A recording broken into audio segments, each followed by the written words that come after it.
Everyone, this is doctor Ranjana from global institute for IAS. तो अपनी series चल रही है बेटा आज के paper analysis, that is your prelims UPSC 2025 और उसमें फर्स्ट पेपर जनरल स्टडीज का। पहले दो जो वीडियोस हैं उसके अंदर सबसे पहले भी मैंने आपको फर्स्ट पार्ट में कॉन्स्टिट्यूशन के क्वेश्चंस को डिस्कस कराया। In the second part we discuss over the questions of history और अभी थर्ड पार्ट में लेने जा रहे हैं questions of geography as well as environment. As per as you know demarcation of particular area is concern, जैसे कि मैं इन्वायरमेंट बोल रही हूँ तो हो सकता है कुछ क्वेश्चंस जो मैंने इन्वायरमेंट में नहीं डाले हो किसी और ने डाले हो और मैं उसको साइंस एंड टेक्नोलॉजी में डालूं, तो इस तरह से थोड़ी बहुत टॉपिकल वेरिएशंस हो जाती है। It doesn't matter, right? लेकिन फिर भी मैंने अपनी तरफ से फोकस करके ज्योग्राफी और इन्वायरमेंट के क्वेश्चंस को अलग से किया है। और चलिए जल्दी से स्टार्ट करते हैं। और फिर से बोल रही हूँ बेटा, ये हमारा सेट डी है और सेट डी के क्वेश्चंस के अकॉर्डिंगली अगर आप देखोगे तो बच्चा दिस इज 6 क्वेश्चन जो कि आपका फर्स्ट क्वेश्चन रहेगा in the area of geography. Now question is about consider the following countries: United kingdom, Denmark, New Zealand, Australia, Brazil. How many of the above countries have more than 4 time zones? 4 से ज्यादा time zones किसकी हैं? तो UK obviously 1 ही count करता है, New Zealand 2 आपके एक तरह से दीज आर 2 आइलैंड्स, तो यहाँ पे 2 आपकी जो है वो टाइम जोन्स है। और मेनली हम यहाँ पे काउंट करेंगे Denmark that is 6 and Australia that is again 6। तो ये दोनों कंट्रीज की 6 है, मतलब मोर देन 4 है। तो दैट मीन्स कि हमारा आंसर जो है वो यहाँ पे क्या होना चाहिए? It should be D, that is 2 countries इनकी मोर देन 4 टाइम जोन्स है, राइट? उसके बाद आगे बेटा अगर हम बढ़ते हैं तो 7th क्वेश्चन अगेन जो है that is relating to geography. Map studies है, बड़ी ही इंटरेस्टिंग और वैसे थोड़ा ध्यान देते रहते हो तो इजी है। और इसके अंदर देखो एंड्रीन इन साइबेरिया, और बताया भी है साइबेरिया है और northern Alaska are a few kilometres from each other, but when people are waking up getting for breakfast in these cities it would be different ways. अगर थोड़ा सा भी मैप स्टडी करते हो, इंटरनेशनल डेटलाइन के बारे में पता है तो उनको आपको इतना समझ होगी कि इन दोनों के बीच में ही हमारी इंटरनेशनल डेटलाइन जाती है। दैट मीन्स कि 24 आवर्स का ऑटोमेटिकली एक डिफरेंस क्रिएट हो जाता है। इन that sense first statement is right. और अगर एक में मंडे होगा दूसरे में ट्यूसडे होगा, this statement is again right. So इसका आंसर क्या होना चाहिए? Both C should be the answer. तो ये इजी क्वेश्चंस की कैटेगरी के अंदर ही आने वाले हैं। थोड़ा सा कॉमन सेंस जस्ट आपने यहाँ पे ऐड करना था। कमिंग टू अनदर क्वेश्चन जो कि हमारा यहाँ पे रहेगा 9th question relating to geography. इसके अंदर Botswana resources diamond, yes this is true. जो चिली है लिथियम के रिसोर्सेज है, इंडोनेशिया में निकल के रिसोर्सेज है, yes. So all the 3 statements are true. Again this question is very easy question. Now coming to 10th question बेटा, ये regions दिए हैं, इधर कंट्री है, मैप बेस्ड क्वेश्चंस है। जनरली थोड़ा सा हिस्ट्री से भी यहाँ पे सेंस ले सकते थे आप। तो कौन से सही आपको मैचेस दिए हैं ये हमें बताना है। तो देखो मेलोर्का ये कहाँ पे है, इटली में है या नहीं? एटलीस्ट नॉर्मैंडी और सार्डिनिया तो हमें पक्का पता था, तो ध्यान देते तो आपको समझ में आता। मेलोर्का बेसिकली स्पेन है और Normandy that is in France and Sardinia that is in Italy. तो तीनों ही गलत हो गए। In that sense D is going to be the right answer, because तीनों में से कोई भी इंफॉर्मेशन करेक्टली मैच नहीं है। सो नेक्स्ट क्वेश्चन जो है that is our 14th question. The World Bank warned that India could become one of the first place where wet bulb temperature routinely exceeds 35 degrees Celsius. Which of the following statements are best reflecting the implications? तो ये आपका current affair oriented question है geography में से। सो इसके अंदर definitely world bank की एक रिपोर्ट आई थी और उसी के अंदर इसकी इम्प्लीकेशन भी मेंशन है। First is peninsular India will most likely suffer from flooding, tropical cyclone and droughts. मतलब कि फ्लडिंग भी है, ड्रॉट्स भी है। एक्चुअली इसमें ड्राई एयर हो जाती है और डेफिनेटली बहुत ज्यादा इंपैक्ट पड़ता है आपके जो है वो क्लाइमेट के ऊपर। और डेफिनेटली इसमें फ्लडिंग और उससे ज्यादा इनफैक्ट ड्रॉट्स का खतरा होता है। तो इन दैट सेंस हम कहेंगे कि first statement is correct. Second, survival of animals including human will be affected. Shedding of their body heat through perspiration becomes difficult. तो सर्वाइवल बहुत मुश्किल हो जाता है और उसका कारण यहाँ पे इनफैक्ट दिया गया है कि पर्सपिरेशन मुश्किल होती है। Yes, because wet work temperature का मतलब ही अगर हम कहें तो ये होता है कि एक पर्टिकुलर लेवल जहां पे कि आप स्वेटिंग के बाद आपकी बॉडी को राहत नहीं मिलने वाली, उसकी टेम्परेचर जो है वो कम नहीं होने वाला। तो इन दैट सेंस अगर उसी को ही समझते हो तो उसकी सेकेंड इम्प्लीकेशन होने ही वाली है। So C that is both 1 and 2 ये आपका रहेगा correct answer. Next question, because मैं ज्योग्राफी और इन्वायरमेंट दोनों क्वेश्चंस को, दोनों टॉपिक्स को इकट्ठा ही कर रही हूँ, तो इन दैट सेंस बेटा ये क्वेश्चंस हम अभी डिस्कस करेंगे, is more of relating to your environmental topic. Now 25th question, artificial way of causing rainfall to reduce air pollution, make use of straightway. अगर आपको याद हो तो this silver iodide and potassium iodide. बहुत ही चुस्ती से क्वेश्चन जो है वो डाला गया है, बिकॉज सिल्वर नाइट्रेट डाल दिया या पोटेशियम आयोडाइड डाल दिया, बिकॉज इसमें हम जनरली कंफ्यूज करते हैं, बट इस रियल आंसर है, अगर थोड़ा सा ध्यान देते हो तो दोनों ही आयोडाइड है, this is silver iodide and potassium iodide, this is the right answer is. So next हमारा जो है वो क्वेश्चन है 30th, which organization has enacted national resources law to tackle climate change, because climate change और biodiversity की बात आ गई, इसलिए मैंने इसको environment में डाला है। तो ये स्ट्रेट वे कौन सी एजेंसी है? This is your European Union. Again very easy question to answer. Now next is 62nd question, consider the following countries, और अगेन मैप बेस्ड क्वेश्चन, अच्छा क्वेश्चन है। एंडीज माउंटेन इसमें से पास होती है, तो 6 आपको कंट्रीज दिए हुए हैं, इसमें ब्राजील को और पेराक को छोड़ दे तो बाकी सभी कंट्रीज में से ये पास होता है डेफिनेटली, तो उसका आंसर क्या होगा? सी, दैट इज ओनली 4। नेक्स्ट और भी इंटरेस्टिंग क्वेश्चन है कि इनमें से कितनी वाटर बॉडीज है जिसमें से एक इक्वेटर पास होता है, जस्ट प्रेशर बनाने के लिए दिया गया है, किसी भी वाटर बॉडी में से इक्वेटर पास नहीं होता, तो इसका आंसर क्या है? बी। क्वेश्चन है, consider the following statement about turmeric during the year 2023। ये जनरली ट्रेंड होता है बेटा किसी ना किसी क्रॉप पे या मिनरल पे, ये ऐसा क्वेश्चन अक्सर फॉर्म होता है। सो पहला, India is the largest producer and exporter of turmeric in the world, yes. More than 30 varieties of turmerics are grown in India, yes. और यही हमारे स्टेट्स हैं, महाराष्ट्र, तेलंगाना, कर्नाटका, तमिलनाडु, जो कि मेजर टर्मरिक जो है हमारे प्रोड्यूसिंग स्टेट्स हैं। सो इन दैट सेंस अगर हम देखें तो इसका हमारा आंसर क्या होगा? So our answer should be D, because हमारी सारी की सारी स्टेटमेंट्स जो है वो ठीक है। Next 65th question, which of the following are the evidences of the phenomena of continental drift. Continental drift बहुत ही इंपॉर्टेंट थ्योरी है, अक्सर हम इसको पढ़ते ही हैं। इसकी इंप्लीकेशंस है, belt of ancient rocks from Brazil coast जो है matches with those of western Africa, because साथ में अटैच था, yes. Gold deposits of Ghana derived from the Brazil plateau when two countries lay side by side, yes.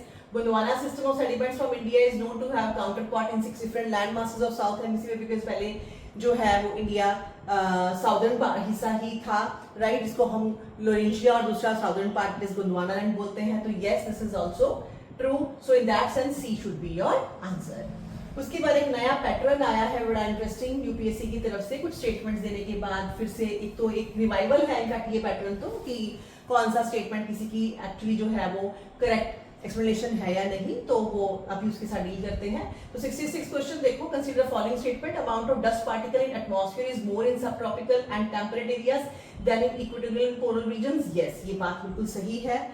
Second statement में है कि सब tropical and temperate areas have less dry winds, ये opposite है in fact, because in दोनों areas के अंदर ज्यादा ड्राई विंड होती है, जिसकी वजह से डस्ट पार्टिकल्स जो है वो आपको सब ट्रॉपिकल टेम्परेट में ज्यादा मिलते हैं। So first statement is right, second statement is wrong, तो कहाँ आएगा? Statement 1 is correct, but statement 2 is not correct, so C should be the right answer. Next is 67th question. Consider following statement: in January in the northern hemisphere, isotherm bends equatorward while crossing the land mass and poleward while crossing the ocean. Second statement कहती है January air over ocean is warmer than over the land mass in the northern hemisphere. Yes. दोनों ही statement सही है। Reason being कि isotherm आपका band contrast की वजह से होता है, और ऑब्वियसली जनवरी में नॉर्दर्न हेमिस्फीयर में जो है वो इक्वेटर और पोलवर्ड क्यों होता है, इसका जवाब आपको सेकंड में मिल रहा है कि एयर ओवर ओशन जो है वो ऑब्वियसली वार्मर होती है इन कंपैरिजन, और अगर हम लैंड मास देखें तो अगर आपका सर्दियां चल रही हैं तो वो कम गर्म होगी, ज्यादा जो है वो कूलर होगी, तो इसी वजह से ही दोनों आपके जो है यहाँ पे आइसोथर्म्स बनते हैं, और यही रीजन है कि आइसोथर्म के अंदर आपको बैंड नजर आते हैं। सो इन दैट सेंस आपका both the statement 1 and 2 are correct, and statement 2 जो है वो explains the statement 1, this should be your answer, so A is the right answer of this question. Now 68th question, again consider the following statement है, और ये बड़ा interesting phenomena आया है।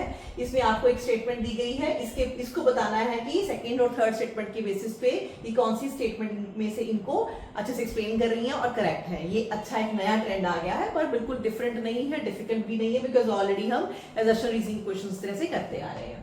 So statement 168 question में कह रहा है कि in the context of effect of water on rock, chalk is known as very permeable rock, whereas clay is known as quite an impermeable or least permeable.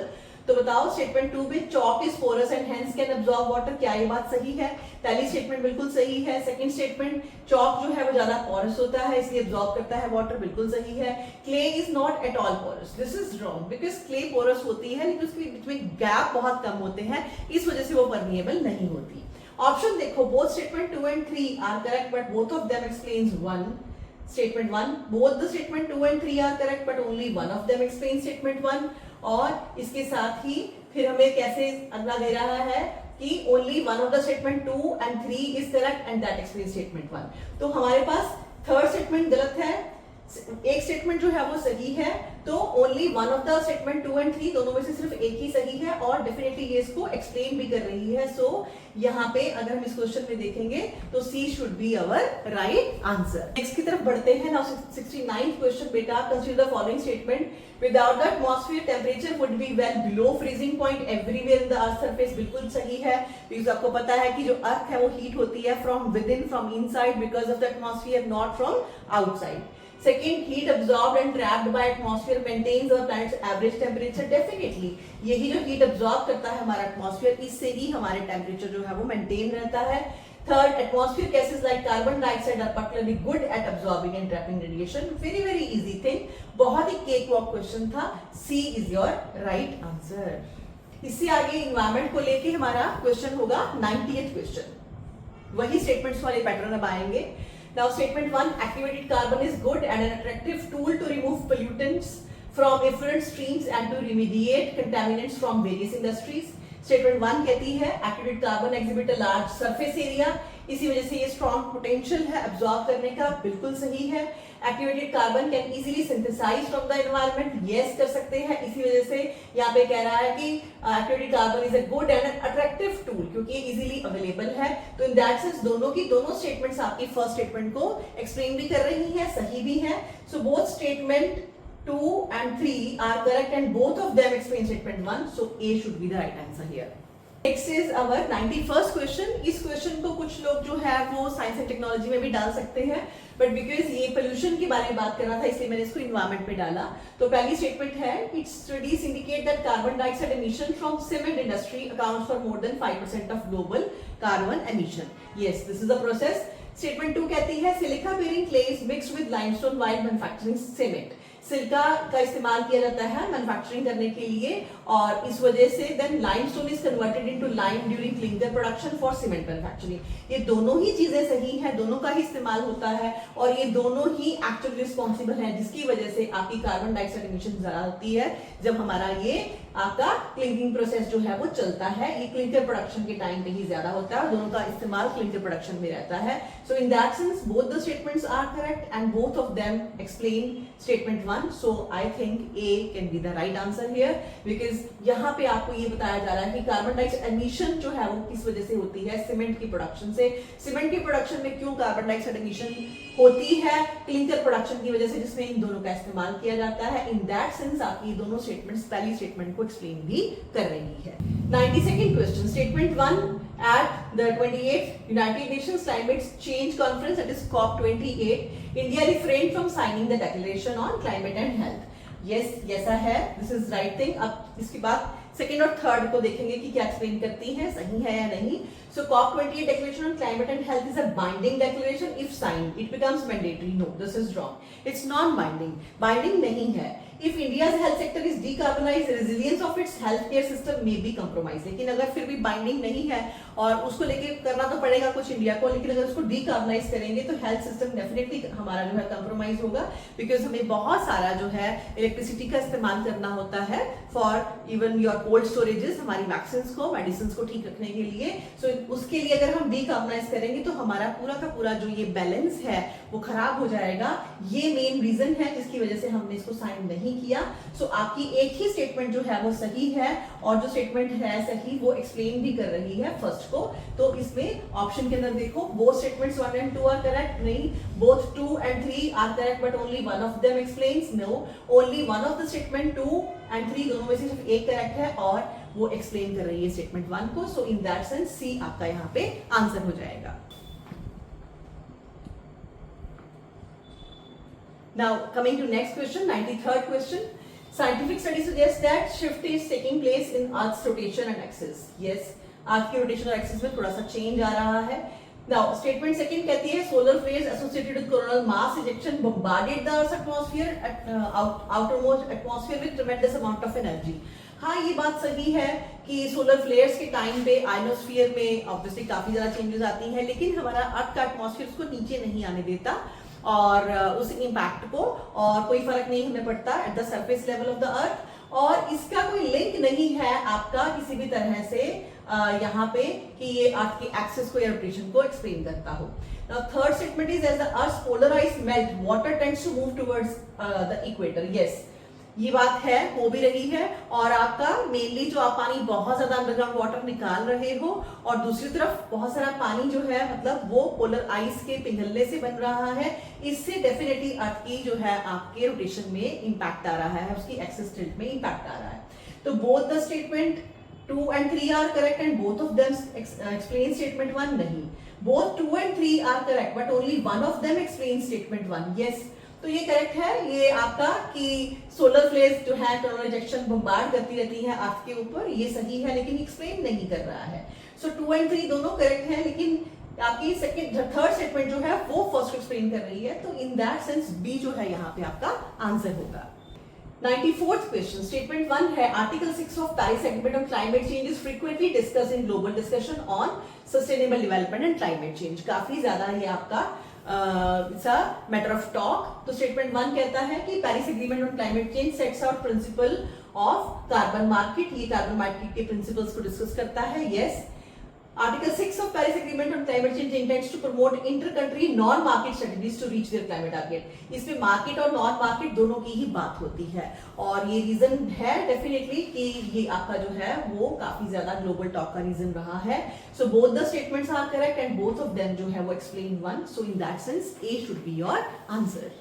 Now coming to 97th question. ये question definitely मतलब कहीं news में रहा होगा. अगर आपने इसको नहीं पढ़ा तो इट्स बेटर कि आप इस क्वेश्चन को ना करके आए, बिकॉज ये थोड़ा सा अगर पढ़ा है किसी ने तो इजी क्वेश्चन है, otherwise I don't think so कि आप इसको कर पाएंगे.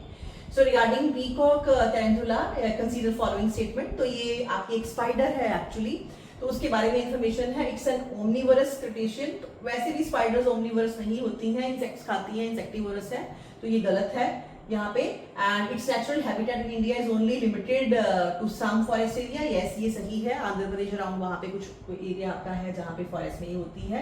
It is natural habitat and is an arboreal species. Yes, this is also correct. तो ये दो स्टेटमेंट्स आपकी सही है. So in that sense 1 and 3, so B should be the right answer. और अगर आपने इसको नहीं किया, नो, जस्ट होल्ड ऑन.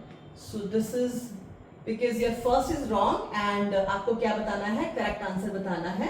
सो आपका सेकंड एंड थर्ड हमारा सही है. सेकंड एंड थर्ड मतलब D. So D is the right answer. Next question, 98th question. Consider following statement. Carbon dioxide emission in India are less than 0.8. No, this is wrong. ये आपका per capita जो है it's more than 1.8. Then in terms of CO2 emission from fuel combustion, India rank second Asia Pacific region. Yes, इस पे आपकी studies already बहुत सारी जगह पे मिल रही थी, तो ये आपको पता होना चाहिए था ये data. Electricity and heat producers जो है are the largest source of CO2. Yes, ये हमारा सर्वे वगैरह में भी अच्छे से ये पॉइंट्स दिए हुए थे. So this is true. So second and third is the right statement. So C is the right answer over here. Next is because plants है तो इन्वायरमेंट में डाल सकते हैं हम इस क्वेश्चन को, ज्योग्राफी में भी डाल सकते हैं, हाँ इवन साइंस के अंदर भी डाल सकते हो. तो ऐसे कुछ क्वेश्चंस होते हैं जो ओवरलैप करते हैं डिफरेंट एरियाज को, बट इट्स फाइन, हम कहीं पे भी उसको कर सकते हैं. हमें सिर्फ उसको समझना है कि सही है या गलत है. तो कसावा वुडी श्रब है. यस, जिंजर आपका हर्ब विद आपकी स्यूडोस्टेम होती है, बिल्कुल सही है. मालाबार स्पिरिट जो है वो हर्बेशियस क्लाइंबर है. मिंट जो है आपकी हर्ब है, श्रब नहीं है. और पपाया श्रब हो ही नहीं सकती. ठीक है. सो इन दैट सेंस 1 2 3 ये तीन जो है वो हमारे सही है. हमसे क्या पूछा गया है, हमसे करेक्ट ही पूछा गया है, और only 3. So B is the right answer. Now coming to 100th question, जो हमारे टॉपिक का लास्ट क्वेश्चन है. और जैसे अगर हम क्लबिंग करें तो आपके पेपर का भी लास्ट क्वेश्चन है. Now with reference to the planet Earth consider the following statement. ये आपका सेट डी है, उसका लास्ट क्वेश्चन है. Rain forest produces more oxygen than produced by ocean? No, not at all. Ocean में आपके ज्यादा जो है वो ऑक्सीजन प्रोड्यूस होती है, इस बात को आपको ध्यान से समझना है। और आई होप पता ही होगा कि क्यों होती है ओशन में ज्यादा ऑक्सीजन। कमेंट सेक्शन में लिख के बताओ। Second, marine phytoplanktons and photosynthesis bacteria produces about 50% of world's oxygen. Yes, around 50%। ये जो है आपकी यही रीजन है जिसकी वजह से कि आपकी मैरीन जो है फाइटोप्लैंक्टन वो करते हैं oxygen production. Third, well oxidated surface water contain several salts. Surface water है बेटा, नो, सरफेस वाटर में ज्यादा ऑक्सीजन नहीं होती है, एटमॉस्फेयर में ज्यादा होती है, एयर में ज्यादा होती है, तो दिस इज रॉन्ग। सो आपका ओनली स्टेटमेंट 2 जो है that is right answer, so B है यहाँ पे right answer. So this is all for like this part. और अभी हमारा ज्योग्राफी और एनवायरमेंट के क्वेश्चंस कवर हो गए हैं एंड अभी मैं नेक्स्ट जो है वो वीडियो अपलोड करने जा रही हूँ नए सेक्शन के साथ। आई होप अच्छे से एनालिसिस आप कर पा रहे होंगे और आपके आंसर्स डेफिनेटली काफी हद तक सही ही चल रहे होंगे। और फिर से मिलते हैं नेक्स्ट पार्ट में। Till then thank you so much and keep watching and keep doing. Relax भी करते रहो साथ में, बिल्कुल टेंशन नहीं लेनी है आपने। और लास्ट में कट ऑफ के बारे में डिस्कस करेंगे। अब एक एक क्वेश्चन तब तक हमारा पूरा क्लियर हो चुका होगा आपके आंसर्स के साथ, स्कोरिंग के साथ, along with analysis. So thank you so much again.